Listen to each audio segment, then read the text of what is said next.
Gente, o jogo aqui é muito simples. Se você junta a reunião gravada em vídeo pelo próprio presidente, por ordem do próprio presidente Jair Bolsonaro, se você junta as diversas conversas por celular que já foram divulgadas, né? Trocas de mensagens por Zap, Telegram, etc. Se você soma isso a minuta de golpe de Estado, que agora dois dos três ex-comandantes das Forças Armadas, dizem que foi apresentado oficialmente a eles. A minuta que foi encontrada é uma minuta de um decreto de estado de sítio que permitiria ao governo interromper, prender o ministro Alexandre, a partir daí cancelar, anular as eleições de 2022 e negar posse como presidente da República ao atual presidente Lula. Essa minuta de golpe que foi encontrada na casa do ex-ministro da Justiça Anderson Gomes foi apresentada oficialmente aos comandantes. Um, Se você soma tudo isso, os depoimentos que nós temos, a delação premiada do tenente-coronel Mauro Cid, esses depoimentos de comandantes militares, eu, eu eu não vejo como que alguns generais e possivelmente o presidente Jair Bolsonaro não venham a ser presos. Eu não acho que, não é minha impressão de que a iminência dessa prisão, mas é minha impressão, com toda franqueza, de que está claríssimo que houve o planejamento e o trabalho para que fosse executado um golpe de Estado. E um golpe militar só não aconteceu porque dos três comandantes militares, apenas um topou o jogo. Os depoimentos, em particular, do Brigadeiro Batista Júnior e do General Freire Gomes são muito impressionantes na quantidade de detalhes. O Brigadeiro Batista Júnior, num determinado momento, afirmou para o presidente Jair Bolsonaro que ele se recusava a receber oficialmente aquele documento. Que ele deixou muito claro para o presidente que a aeronáutica, a Força Aérea Brasileira não se juntaria a uma tentativa de golpe militar no Brasil.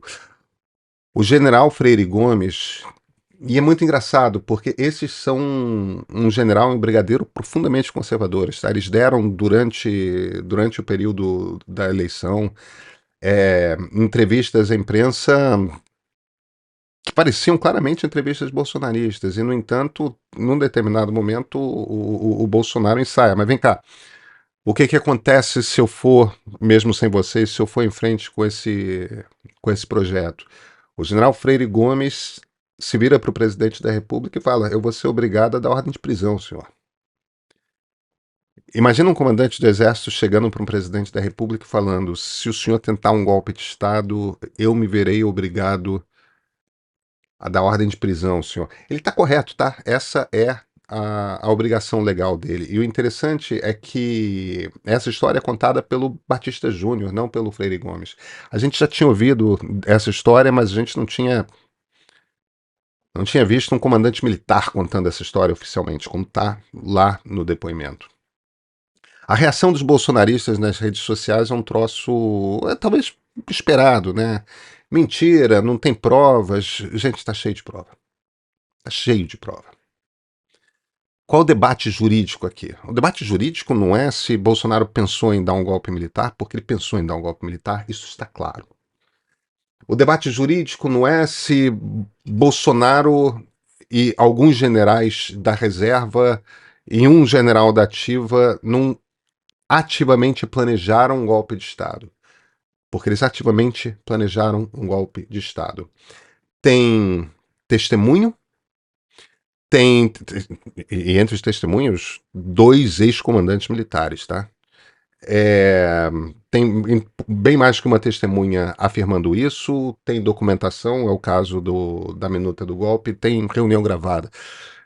Essas não são coisas que estão sob debate. É claro que o julgamento ainda vai acontecer, mas o troço está no papel, aconteceu.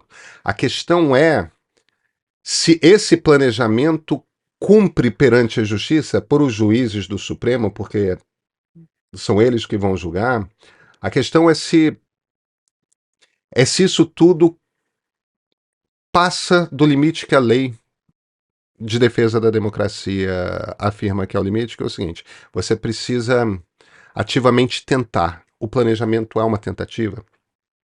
Eles vão conseguir unir esse planejamento, ligar esse planejamento como causa da consequência que é o ataque em 8 de janeiro. É preciso fazer essa ligação causal, né, de causa e consequência. Todas essas coisas estão em xeque, e é isso que o Supremo vai avaliar. Agora, tem uma manobra política acontecendo, né? Tanto os deputados da base bolsonarista, o ex-presidente Bolsonaro, né? Eles estão trabalhando ali em cima da campanha para prefeito, da campanha na sequência para a presidência da Câmara e do Senado, dizendo que só vão. Isso foi a jornalista Andréa Sadi da Globo News que trouxe essa informação, mas é claro que é verdade. Eles estão dizendo: olha, para ter o apoio do bolsonarismo, precisa se comprometer a aprovar uma lei que dá anistia por esse crime ao presidente Bolsonaro e alguns militares que se envolveram no troço. Eu acho bastante difícil o Congresso Nacional topar dar uma anistia por golpe de Estado, mas esse troço é o que o bolsonarismo está tentando negociar. Gente, vão ser anos muito intensos. A gente vai ver pela primeira vez generais 4 estrelas sendo processados como réus por terem tentado dar um golpe de Estado. Eu falo isso com muita recorrência aqui. É, é um momento emocionante da história do Brasil, é um momento histórico e é um momento para registrar. Isso é um. Eu jamais achei, quando eu comecei a ser jornalista na primeira metade dos anos 90, eu jamais achei que eu teria, em algum momento, que eu passaria por um governo que fosse cogitar um golpe militar, por uma situação em que um golpe militar fosse de fato planejado envolvendo militares de tão alta patente no Brasil. Jamais achei isso. Mas, simultaneamente, tem uma certa felicidade de a gente ver que, neste sentido, há uma evolução da democracia brasileira, que é a Polícia Federal está investigando, o Ministério Público está acompanhando, vai apresentar uma denúncia e o Supremo vai julgar. E, e tudo indica que haverá uma condenação. Isso é um momento para a gente comemorar como brasileiros.